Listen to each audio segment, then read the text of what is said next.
think that there's a certain delusional quality that all successful people have to have.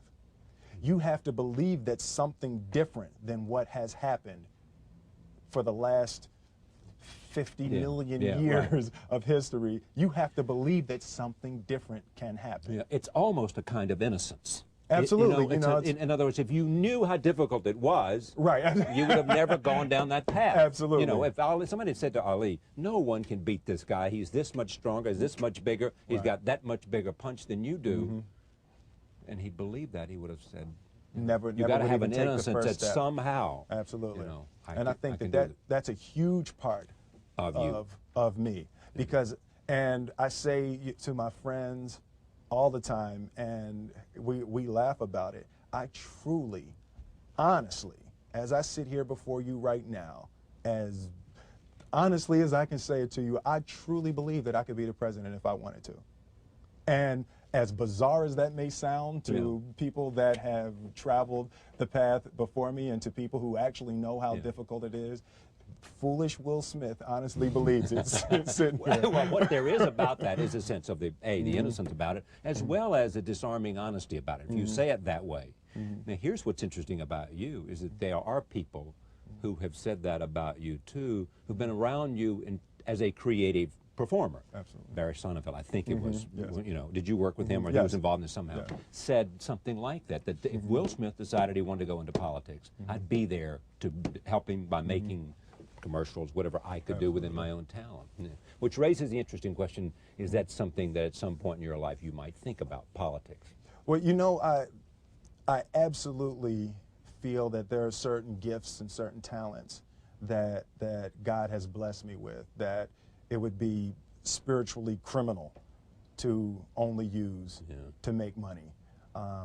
My travels in Africa, and spending time with Muhammad Ali and spending time with Nelson Mandela, there are certainly issues that are important to me, and things that I've been blessed with the vehicle to be able to change, to be able to, as sappy as it may sound, make the world a better place, however minute the change. And that's something that is important to me, but I don't believe that politics is the best use of your energy and time right absolutely. now. Yeah. But the interesting thing, too, is that there is this concept, and you see it with lots of different people, you know, even with people who are evil. Some will say, he had so much talent. If that talent could have been redirected to something good. It is the idea, if you are given and you work hard, because there's nothing more apparent about Will Smith than how diligent and hard he works at being who you are. I mean, you appreciate the notion, it looks like to me from what I know about you,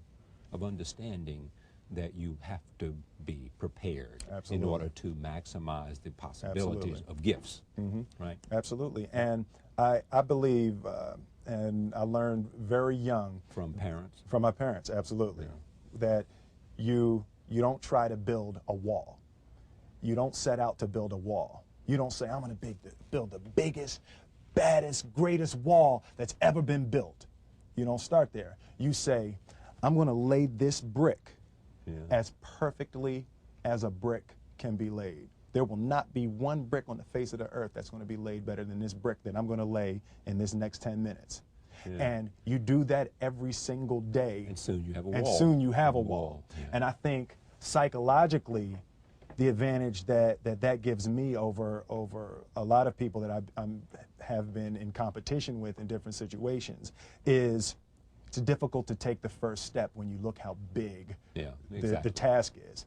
The task is never huge to me. It's always one brick. Me too. I mean, it is amazing how people are paralyzed from doing anything because they can't take the first step. Whereas you just say, look, all I'm doing is laying this one brick. I am not building the Great Wall of China here. Absolutely. I'm putting a brick here, and I'm going to have the best brick I can. Your father, I think I read, had you and your brother work on a wall of some kind? Yeah.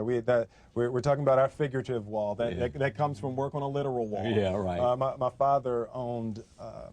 It actually was an old bakery when I was growing up. My father was an electrician and a refrigeration man. We would install supermarkets. You see the long freezer cases in supermarkets. We would install those long freezer cases and all the lights.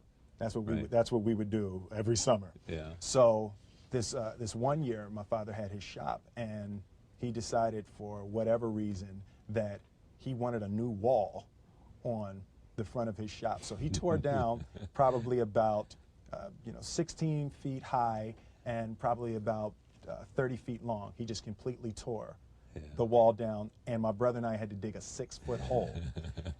For the foundation. For the foundation, and we were mixing the concrete by hand. Yeah. A year and a half. We were building this wall for a year and a half. Every day after school, we were coming, mixing concrete, putting it in the hole, doing it, and it was just myself and my little brother. And I remember standing back, looking at that wall, saying, there's going to be a hole here forever. There will never be anything but a hole here. That's right. And a year and a half I don't later, have that many days. I know. A year and a half later, we laid the final brick. Yeah. And my father stood back with my brother and I know he planned this. He says he didn't, but I know he had been planning this and writing this for his for the past 2 years. But we stood back, we looked at the wall, and he looked at me and my brother and said, "Now don't y'all never tell me that you can't do something." And walked into the shop. That's great. I was like, now here's what's interesting. You said what? You said I said, that man's crazy. Something wrong with him, Harry. We need to get out of here. Exactly. What is he doing to my head? head? Man, did he start drinking? Is he drinking? But what's great about that story and what's great about your dad is that you seem to have come from a happy family. Absolutely. Yeah. Well, fairly. Reasonably. Reasonably. Yeah. He's a little crazy. His thing about walls. Yeah, he's a little. Yeah. It was, but generally, there was no great. Yeah. You didn't have the kind of conflict that Ali had. Oh, definitely not like Ali that kind of. And yet you have the amazing amount of drive. I mean, there's a sense of mission with you, sense of commitment, sense of prepared to do what it requires. Right? Absolutely. I mean, so you didn't come from a struggling artist background to become well, you know what? an accomplished professional. I think both of my parents and my grandparents were achievers. You know, my mother worked for the school board of Philadelphia, so growing up we couldn't say y'all. You know, it's like we run out. My kids do not say y'all. Yeah, right. You know, we would run out of the house and scream to our friends, "Yo, what y'all about to do?" My mother's up. That's it. Back in this house. Back in this house. And we'd be sitting upstairs crying, and my grandmother would come in and say, "Baby, you know a yawl is a boat." Yeah. Like, oh, but there's a difference. There's absolutely. Yeah. So, you know, there were very specific rules, and there was a constant desire to be better. Yeah. You know, we didn't grow up with the sense that where we were was where we were going to be. You know, we grew up with the sense that where we were almost didn't matter because we were becoming something greater. Yeah. And I always remember that my mother or father or grandmother would say, "That's great, baby. You did a really good job with that. That's incredible. Congratulations. Try this next time." Yeah.